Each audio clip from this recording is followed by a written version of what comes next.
Park stood at the window of his small apartment inn, watching the rain fall on the city below. He was 28 years old, a former military engineer who had left the army 3 years ago to become an extreme sports athlete. He climbed mountains. He ran through deserts. He swam across frozen lakes. People called him crazy, but just smiled and said he liked to test his limits. The knock on his door came at exactly midnight.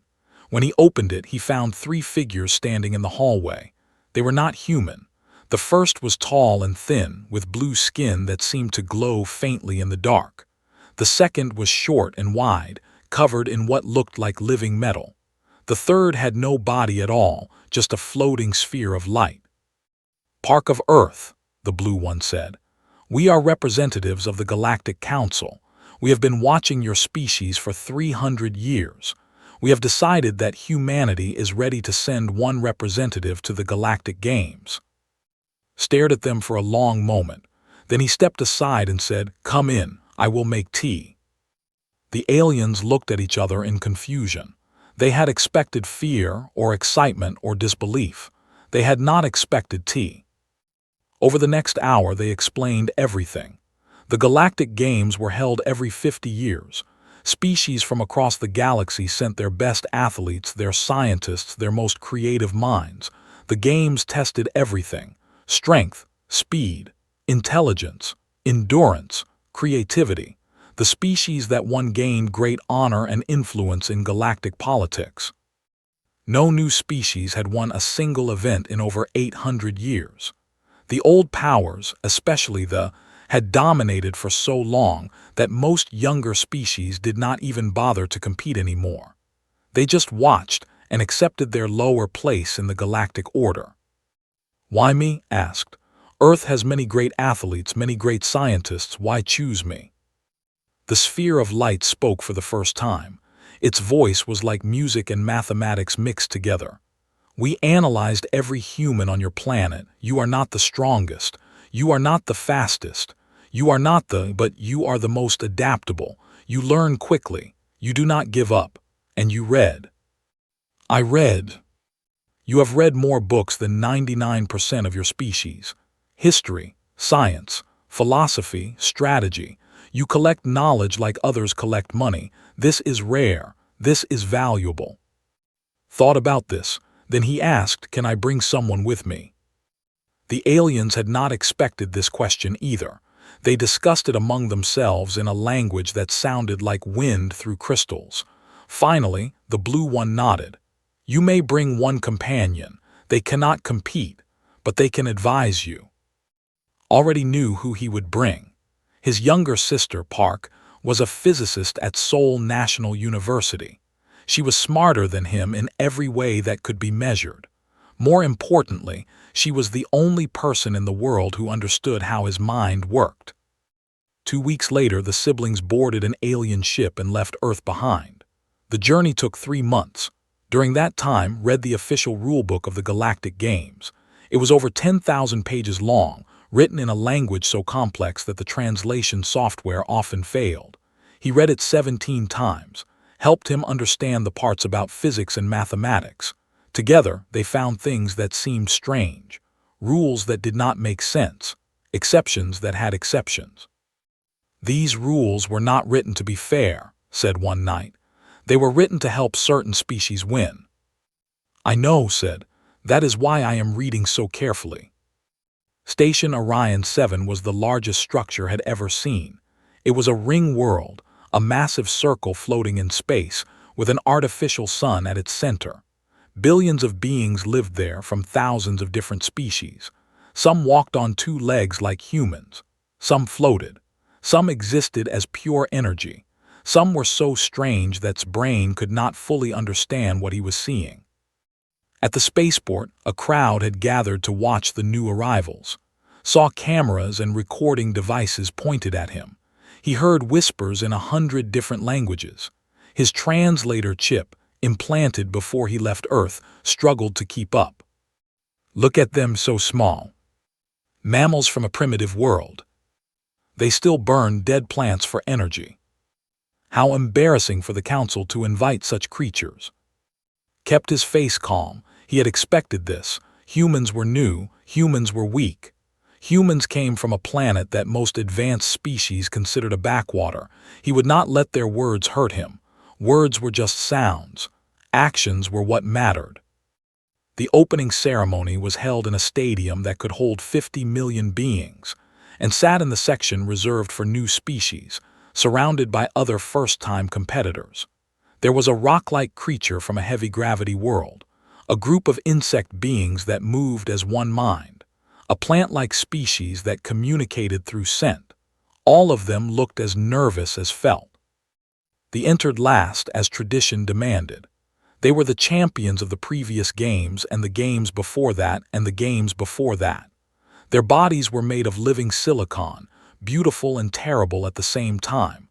They moved like dancers and struck like hammers. Their leader, Commander, stood at the front, his crystalline face showing no emotion. As they walked past the new species section, Commander slowed his steps. He looked directly at. Then he spoke, loud enough for everyone nearby to hear. The mammals should have stayed in their gravity well. This is no place for creatures who still fear the dark. Laughter rippled through the crowd, felt tense beside him. He put a gentle hand on her arm.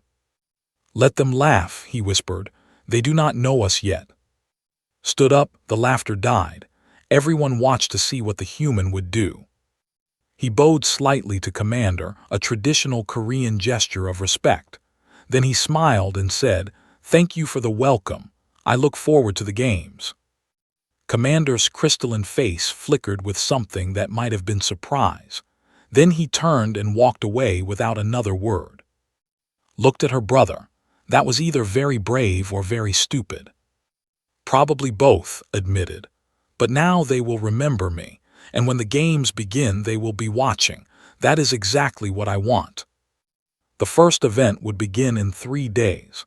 Had 72 hours to prepare for a challenge designed by species that had been competing for thousands of years. He opened his copy of the rulebook and started reading again. The Maze of Shadows was the first event of the Galactic Games. It was a shifting labyrinth that changed its shape every few seconds. Walls appeared and disappeared. Floors became ceilings. Gravity pulled in different directions depending on where you stood. Species with compound eyes, echolocation, or the ability to sense magnetic fields had dominated this event for centuries. Had none of these abilities. He was just a human with 2 eyes and 2 ears, and a body that evolution had designed for running across African grasslands, not navigating alien mazes. But he had an idea. Before entering the maze, each competitor was allowed to bring personal items that do not provide technological advantage. Had studied this rule carefully. He brought a bag of small metal bearings, the kind used in simple machines on Earth. The judges examined them. "What are these for?" "They help me think," said.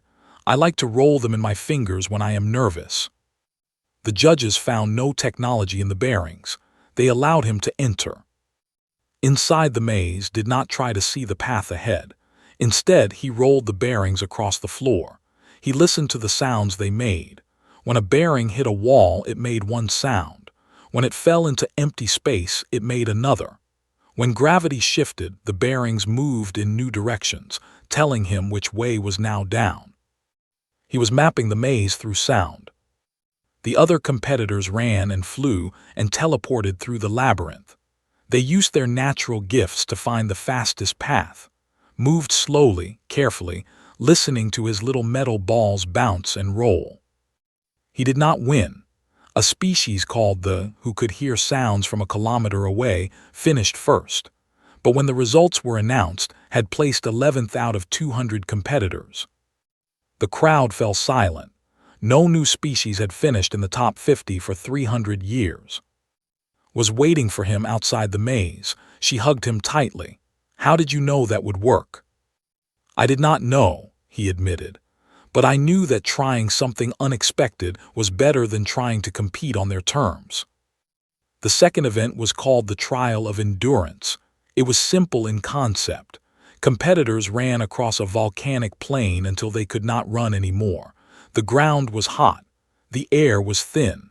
The temperature changed randomly from burning to freezing, the last one standing won. There were favorites for this event. Their silicon bodies did not sweat or tire. They could run for days without stopping. Commander himself was competing, and the betting markets predicted he would win by a huge margin. Studied the rules of the event. There was no required speed. Competitors just had to keep moving forward. They could run, walk, or crawl. As long as they did not stop completely, they were still in the race. On the day of the event, lined up with 300 other competitors. The starting signal sounded, and most of them burst forward at incredible speeds. They ran like machines, their crystal legs pounding the hot ground without pause. Jogged. The other humans watching from Earth sent confused messages. Why was their representative going so slowly? Did he not understand this was a race? But understood. She had studied human biology with her brother before they left Earth. She knew about persistence hunting, the ancient technique their ancestors had used to catch prey. Humans could not run faster than most animals, but they could run longer. Their bodies were designed to cool down through sweating, to keep moving when other creatures had to stop and rest. Hour after hour, competitors dropped out. Species with fast metabolisms burned through their energy. Species with external cooling systems overheated when the temperature spiked. Species that ran on 4 legs exhausted their muscles. Kept jogging. He sweated constantly, his body cooling itself naturally. He drank water at every station. He ate small amounts of food to keep his energy stable. He did not try to be fast. He just tried to be steady. After 12 hours, half the competitors had fallen. After 24 hours, only 50 remained. After 36 hours, only 20 were left. Commander was still running, of course. His silicon body felt no pain, no exhaustion. He looked at with something like confusion. How was this soft, fleshy creature still moving? His body finally gave out at the 40-hour mark. His legs stopped working. His vision went dark. He collapsed on the hot ground and did not get up. But when he woke in the medical station, he learned that he had outlasted 80% of the field. He had finished in the top 40.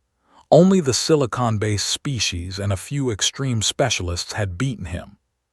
The news spread across the galaxy. The human had not won, but he had proven something important.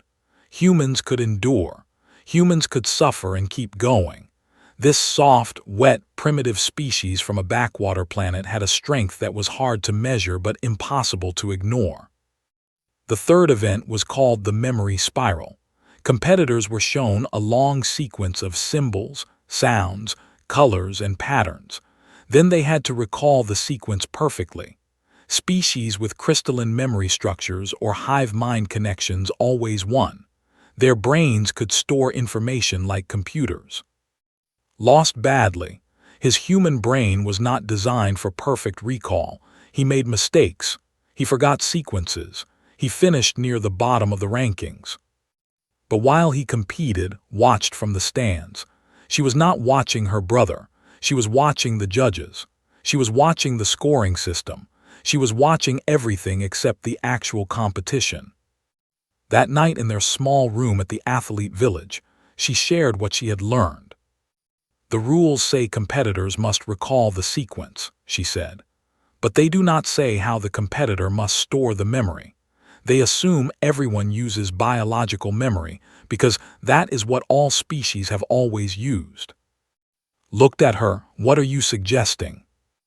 I am suggesting that the rules have a hole, a very big hole, and I think I know how to use it.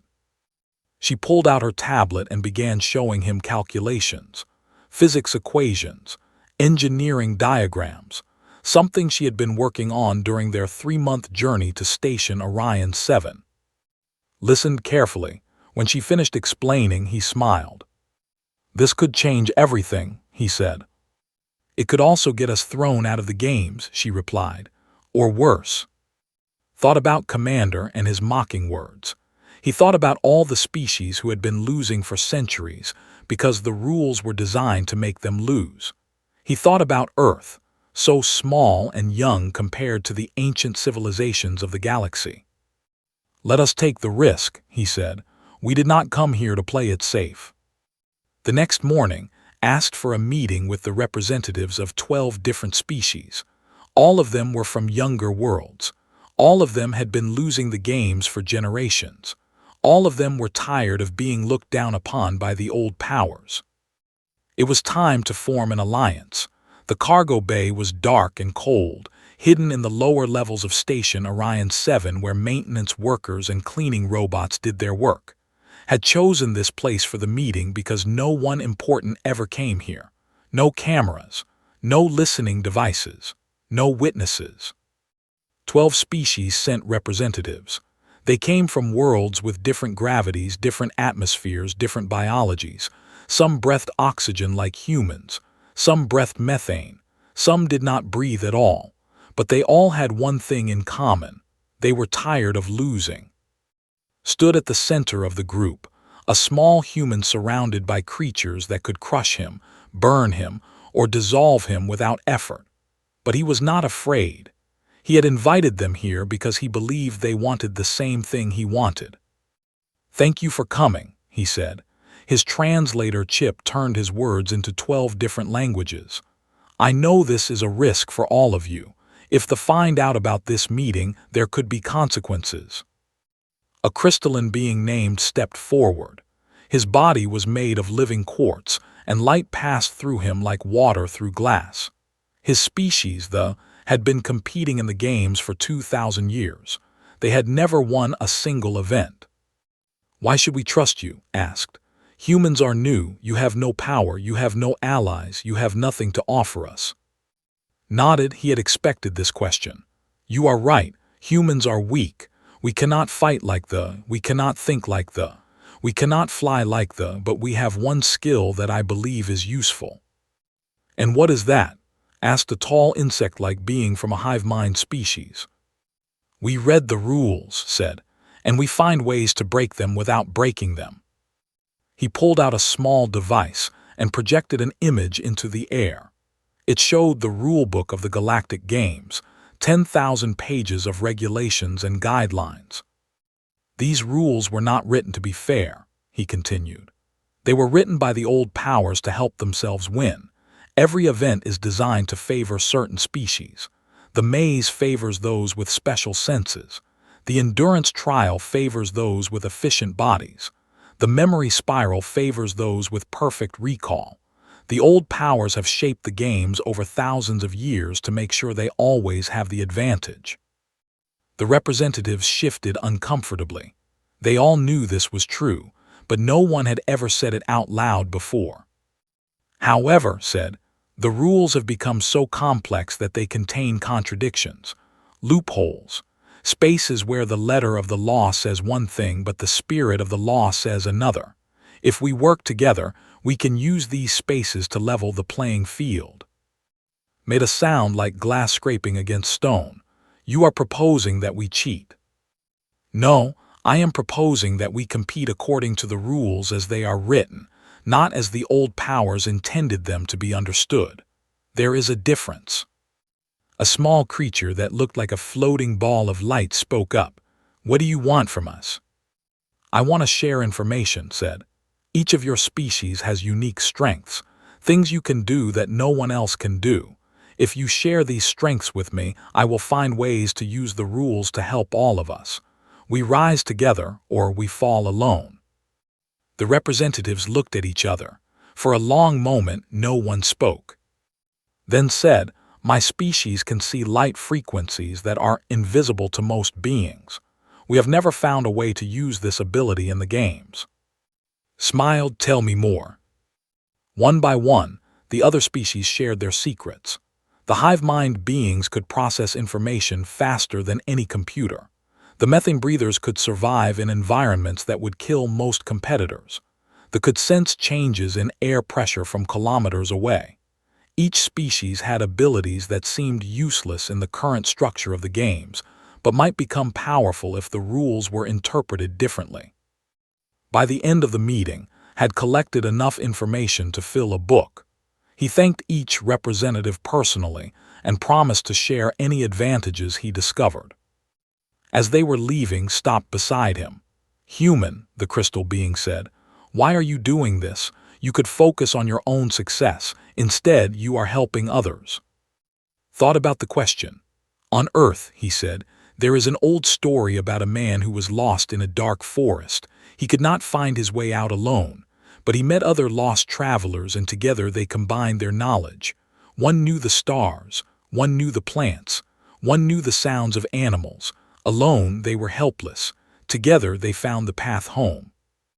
Made the glass scraping sound again. Was starting to think it might be laughter. "You are a strange species," said, "but perhaps strangeness is what this galaxy needs." The next day, received a visitor in his room. Her name was, and she was human. She had been living on Station Orion 7 for 15 years, working as a translator for the Galactic Council. "You are making waves," she said, sitting across from him at the small table. "They are not happy." "What have you heard?" "They are petitioning the Council to ban humans from future games. They say we are too fragile to compete safely. They say allowing us to participate puts an unfair burden on the medical staff." Who was working on calculations in the corner looked up. "That is ridiculous. Has not been injured once." "It does not matter if it is ridiculous," said. "It matters if they have enough votes on the council, and they have been collecting favors for a long time." Leaned back in his chair. "How much time do we have?" "The petition will be heard after the games conclude. If humans do not place in the top 30 overall, the petition will probably succeed. If we do well, we might have a chance to fight it." 30 was currently ranked 47th. He needed to climb at least 17 places in the remaining 4 events. "Then we need to be bold," he said. "No more playing it safe, no more small victories." He looked at his sister. "Is your project ready?" She hesitated. "It is ready in theory. I have not tested it in practice." "Then the next event will be our test." Turn 2. "Can you get me access to the engineering specifications of the arena for Event 4? Raised an eyebrow. "That information is restricted." "But not illegal to possess." "No, just difficult to obtain." Smiled. "I have learned that difficult and impossible are very different things. Can you help us?" Studied him for a long moment. Then she smiled back. "I did not leave Earth so I could watch humans fail," she said. "Tell me what you need." That night the 3 of them worked until dawn, refined her calculations, gathered information, studied the rules of Event 4 until he knew them better than the judges themselves. When the sun rose over Station Orion 7, they had a plan. It was risky. It might fail completely. It might get them thrown out of the games forever. But if it worked, it would change everything. The Construct Challenge was 2 days away. Was ready to show the galaxy what humans could really do. The Construct Challenge was one of the oldest events in the Galactic Games. Teams of competitors were given a problem to solve and materials to work with. They had 6 hours to build something that solved the problem.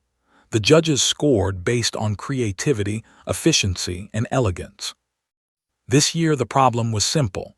Build a bridge that could support the weight of a warrior. The materials provided were standard construction elements, metal beams, cables, connecting joints and support platforms. They always won this event. Their silicon minds could calculate stress loads and weight distributions faster than any computer. Their crystalline fingers could work with precision that no organic being could match. They built bridges that were both beautiful and strong, monuments to their engineering superiority. His team consisted of himself, 2 members of the species including, and a small floating creature called who could manipulate magnetic fields. They were an unusual group. The bookmakers gave them a 1 in 50 chance of finishing in the top 10. When the materials were revealed, did not touch them. He just stood there, staring at the pile of metal and cable. Human said, "The clock is running, we should begin." Wait said, "I am reading the rules again." made the glass scraping sound that now recognized as frustration. "We do not have time for reading. We have 6 hours to build a bridge." Held up his hand. "The rules say we may use any materials provided. Is that correct?" "Yes, obviously." "And the materials provided are listed as construction elements located within the arena. Correct?" Paused. "I suppose so. What are you suggesting?" Pointed upward. Above them, the arena ceiling was covered with holographic displays. These displays showed information to the audience: team names, time remaining, construction progress. They were powered by hard light technology, beams of energy that could become solid enough to touch. "The holographic system is part of the arena," said. "Therefore, it is a provided material." Stared at him, made a small buzzing sound that might have been confusion. In the stands, leaned forward, her heart pounding. Walked to the nearest holographic display and touched it. The light was solid under his fingers, firm enough to support weight. He turned to the judges. "I would like to submit a request for clarification," he said loudly. "Do the arena's holographic systems count as provided materials under Rule 472? The head judge, a massive being with 6 arms and 3 heads, paused the timer. The audience fell silent. No one had ever asked this question before. The judge consulted with the other officials for several minutes. Finally, the answer came. The holographic systems are part of the arena infrastructure. Under a strict reading of Rule 472, they qualify as provided materials. However, we note that this interpretation is unprecedented." "But legal?" asked. The judges' 3 heads exchanged looks. "Legal," they admitted. Pumped her fist in the air. In the competitor section, the looked confused and angry. Commander was watching with an expression that might have been hatred or might have been respect. For the next 5 hours, his team did something no one had ever seen before. They built a bridge out of light. Had spent months developing the theoretical framework. Hard light was normally used only for displays and decorations. No one had ever tried to use it as a structural material, but the physics said it was possible. The energy beams could be shaped, strengthened, and connected just like physical objects. Its magnetic abilities allowed them to redirect the holographic projectors. Its crystal eyes could see the light frequencies that humans could not, ensuring the beams were perfectly aligned. Directed the work, constantly checking the rules to make sure they were not crossing any lines. When the 6 hours ended, their bridge stood in the center of the arena. It was made entirely of light. Blue and gold beams crossed in elegant patterns, solid enough to walk on but transparent like glass. It looked like something from a dream, a structure that should not be possible. The judges tested it. A warrior walked across, stomping hard with each step. The bridge held. Another warrior jumped on it. The bridge held. 3 warriors stood on it at the same time. The bridge held. The crowd erupted in cheers. Even some of them were applauding. They might hate losing, but they could appreciate beauty when they saw it. His team placed 3rd in the construct challenge. Not first, but 3rd was enough. His overall ranking jumped from 47th to 35th. He was getting closer. The 5th event was called the Debate of Principles. It was unlike any other event in the games. Competitors did not build or run or fight. They talked. They argued. They tried to prove their philosophical points to an ancient artificial intelligence called the Arbiter. The Arbiter had been refining its understanding of ethics for 50,000 years. It had absorbed the moral frameworks of 10,000 species. It could detect logical fallacies in a microsecond. No one had ever truly won the debate of principles. The best anyone could do was impress the Arbiter enough to earn a high score. Was not a philosopher. He had read philosophy books on Earth, but he knew he could not match species that had been debating ethics since before humans existed. He needed a different approach.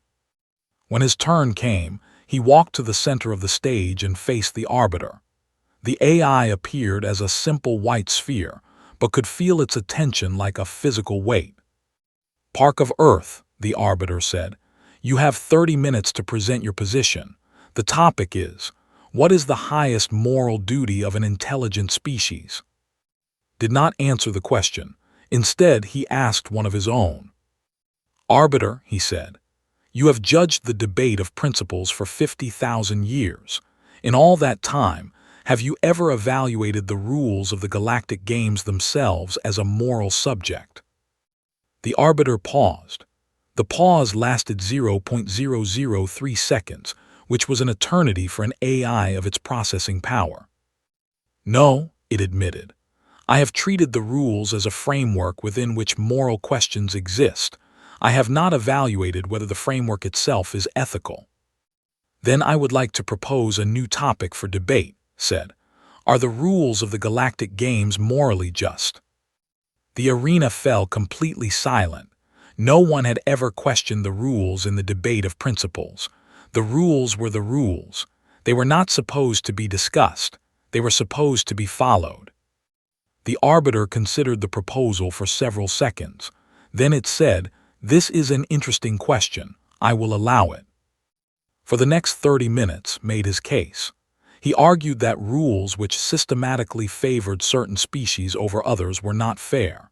He argued that competition should test potential, not just current ability. He argued that the galactic games had become a tool for maintaining power rather than celebrating achievement. The arbiter listened.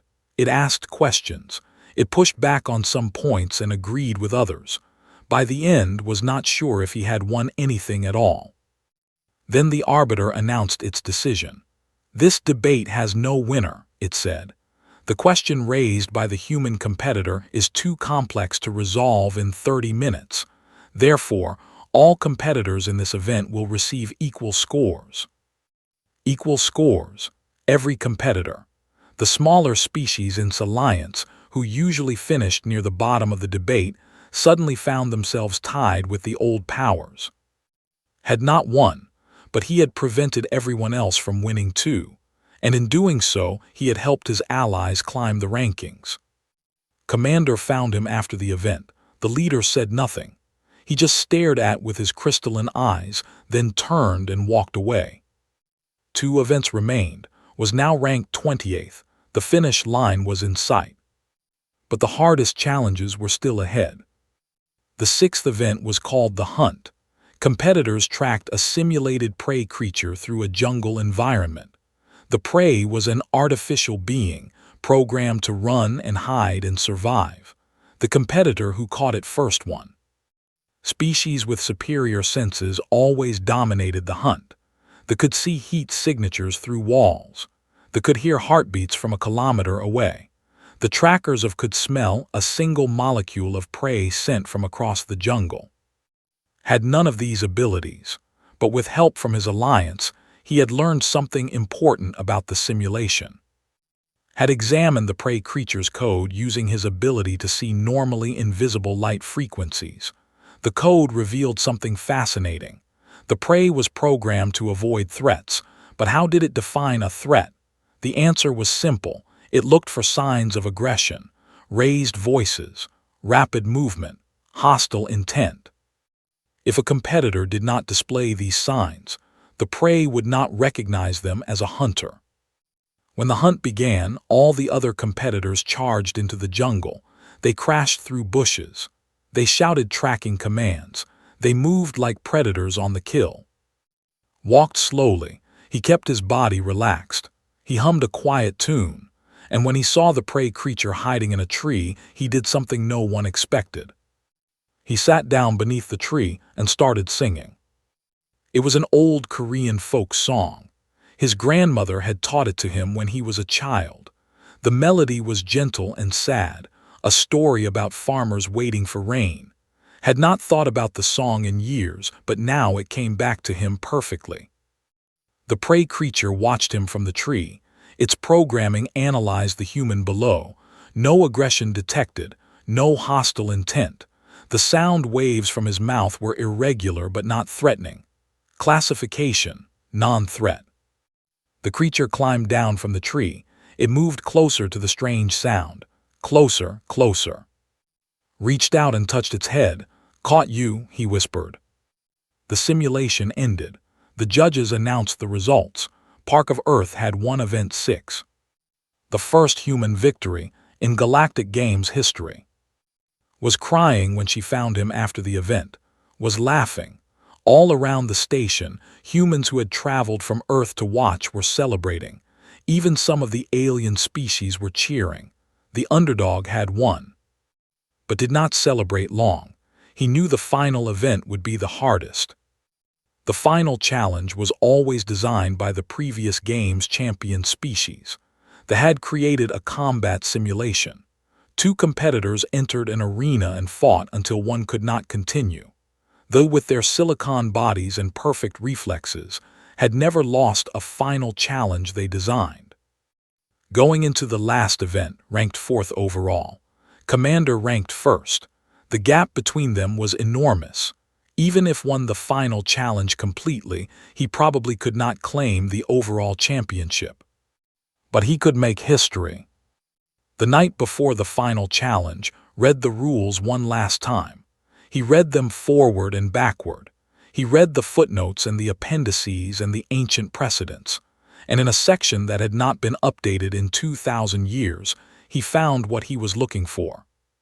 The rules stated that competitors must resolve the conflict. They did not specify how. The arena for the final challenge was a simple circle of sand. No weapons were provided.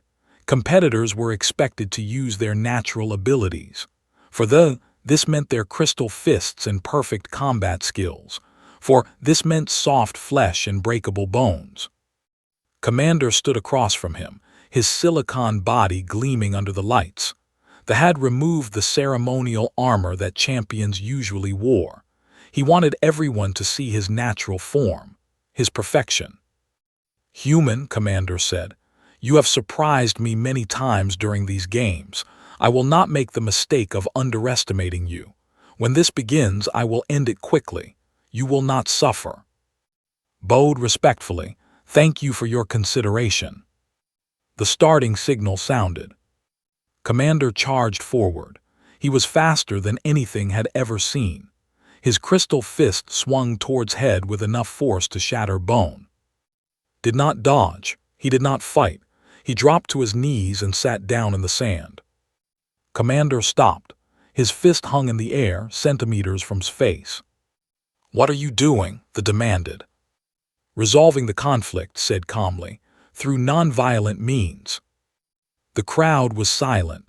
No one understood what was happening. Competitors were supposed to fight. That was the point of the final challenge. But had read the rules. The rules said resolve the conflict. They did not say fight the opponent. They did not say violence is required. They just said resolve.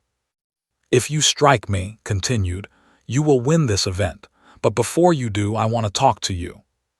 Commander's crystalline face showed no emotion, but he did not strike. Talk about what? "Earth, my species, your species, the games." And so, in the middle of the final challenge, began to speak. He talked about human history, the wars and the suffering, the times when they had chosen violence and regretted it, the times when they had chosen peace and been grateful. He talked about their ancient civilization, their beautiful art, their complex music that humans had only recently learned to appreciate, their right to be proud of what they had achieved. He talked about the games, how they had started as a celebration of diversity, a way for different species to learn from each other, how they had become, over thousands of years, a tool for the powerful to stay powerful. He talked for 3 hours. The audience listened in silence. Even the judges did not interrupt. The rules said the competitors could take as long as needed to resolve the conflict. There was no time limit. Commander stood over him the entire time. His weapon arm never lowered, but he did not strike. Finally said the words he had been building toward. "You can kill me and win this event. You will prove that are strong. No one doubts your strength. But you can also sit down next to me and end this conflict together. The rules do not care which choice you make. History will remember both, but only one choice shows that are more than just powerful. It shows that you are wise. Commander was silent for a long time. The entire galaxy watched and waited. Then the champion lowered his arm. He walked to where sat, and he sat down beside him. "The conflict is resolved," Commander said loudly, "through mutual agreement." The judges conferred for several minutes. Finally, they announced the decision. Both competitors would receive full points, but because had initiated the resolution, he received a small bonus under an ancient sub-rule that no one had used in 2,000 years. When the final rankings were announced, Park of Earth finished second overall, the highest any new species had ever placed in the history of the Galactic Games. 1 year later, the Galactic Council announced reforms to the games. A new committee would review all rules. Representatives from every competing species would have a voice. The old powers could no longer shape the competition to favor themselves. Was offered a seat on the committee, he declined. "Give it to my sister," he said. "She is the one who actually understood the rules." Accepted the position. She became the first human to serve on a galactic governing body. Was appointed as humanity's first ambassador to the Galactic Council. She spent her days building bridges between species, just as had done in the arena. The alliance that had formed became permanent. The smaller species worked together, helping each other compete, sharing knowledge and strategies. They called themselves the Rising Coalition, and their symbol was a bridge made of light. And on Earth, children looked up at the stars with new dreams. Not dreams of conquest or exploration, dreams of something more subtle and more powerful. They dreamed of rewriting the rules. In the Galactic Historical Archives, the entry for the 4,000th Games was updated.